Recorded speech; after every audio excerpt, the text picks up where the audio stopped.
It's 5 minutes with me.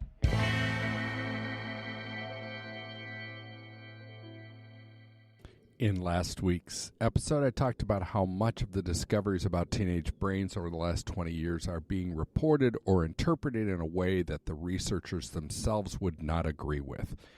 Much of the reporting has concluded that research is proving that teenage brains are inferior, broken, or incapable. But the researchers themselves would say the uniquenesses of the teenage brain must be there for a reason, and they must be a benefit, a good thing. I resonate with this approach since it aligns with my theological understanding of God's good creation intentions. So how's a good youth worker supposed to respond to the new discoveries about teenage brains? Well, here's how I'm responding, and I hope you'll join me in this handful of living in the tension implications. 8 of them I've got for you.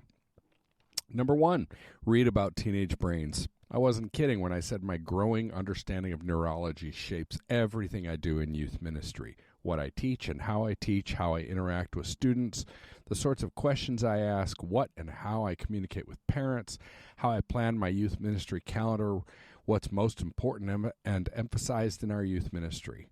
What to read?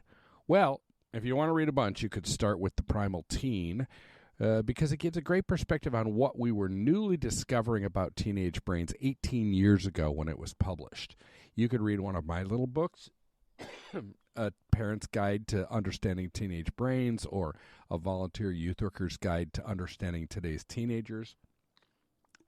I wish you could read the National Geographic article on teenage brains, as it's a great glimpse at the turn toward a more positive look at teenage brains, but it's now behind a paywall. Slightly more current books include The Teenage Brain, a neuroscientist's survival guide to raising adolescents and young adults, and Brainwashed, the seductive appeal of mindless neuroscience, and Brainstorm, the power and purpose of the teenage brain. Next, ask speculative questions. I'm not a scientist or a researcher, but I'm sure passionate about my hypothesis that we can help teenagers grow in their ability to make good decisions. Speculative questions are what if and why questions. Even if we can't increase frontal lobe growth, I know we can help teenagers step into the use of abstract thinking that they've had since the onset of puberty. They have the capability, that is, but they haven't used it much, and they tend to be lousy with it. So when we take them to the shores of speculation, we help them test out the waters they'll return to on their own. And since so much of spiritual growth in the teen and young adult years requires speculation, I'm 100% convinced that helping teenagers develop the ability to speculate will help them build a sustainable faith. Third, become a competency facilitator. A well-known psychologist once suggested to me that good parenting, and by extension, I've come to see this as a framing for great youth ministry, is about moving from control to facilitation, where facilitation means identifying and nurturing competencies. If you, like me, don't buy into the increasingly popular notion that teenagers are incapable and should therefore be protected and treated like children, then we need to be every teenager's competency champion. Fourth, allow for failure. Their frontal lobes are underdeveloped, and they do struggle with decision making. Don't respond in the way of our culture and many of our educational approaches and legal systems by removing decisions. Instead, create safe places for decision making, assuming a healthy percentage of failure and mistakes. Really, we all learn more from our bad decisions than our good decisions, right? Fifth, make way for passion. If teenagers are a wonder to behold, then the kernel of awesomeness at the center of that wonder is their potential for passion. Maybe that's why they're not great at impulse control and measuring risk. Maybe they need to be limited, think God's creation intentions, in order for those areas to in those areas, in order to learn about the world in ways that us risk-averse adults have long ceased learning. And what if teenagers' passion could be invited as a great gift to your church?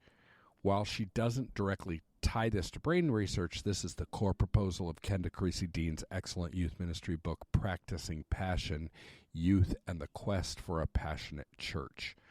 Sixth, act as a surrogate temporal lobe. The frontal lobes aren't the only underdeveloped part of the teenage brain. The temporal lobes are also. Those are responsible for emotional understanding and interpretation. Ben was sharing in my small group about how he was nervous about going home that evening because his brother was returning from drug rehab. He was visibly emotional while explaining this, but Mitch piped in with, "You should tell your brother that drugs are stupid."